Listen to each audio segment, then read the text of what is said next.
4 ოქტომბრის საქმეზე ბრალდებული 7 პირი სასამართლომ დამნაშავედ ცნო 6 მათგანს, მათ შორის 72 წლის ექიმ გიორგი ჩახუნაშვილს 5 წლიანი პატიმრობა, იადარა ხოლიძეს კი 3 წლით თავისუფლების აღკვეთა მიესაჯა.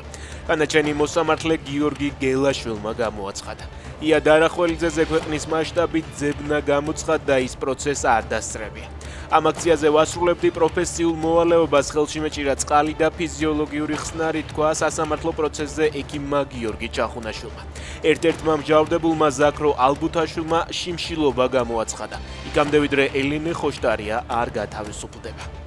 კირგიზეთის შემდეგ კობახიძე ტაჯიკეთში ჩავიდა. ოფიციალური ვიზიტის ფარგლებში დაგეგმილია მთავრობის მეთაურების შეხვედრა პირისპირ და გაფართოებულ ფორმატში. ეს არის მნიშვნელოვანი ნაბიჯი ორ ქვეყანას შორის ურთიერთობებში. ცენტრალური აზიის ქვეყნებთან ურთიერთობები ჩვენთვის პრიორიტეტულია.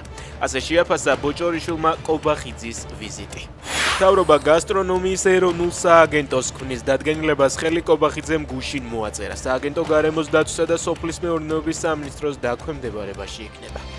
საქსტატის მტკიცებით 2026 წლის პირველ კვარტალში საქართველოს ეკონომიკა 9%-ით გაიზარდა. ამავე ოფიციალური მონაცემებით ყველაზე მეტი ქართული პროდუქცია ჩინეთსა და რუსეთში იყიდება.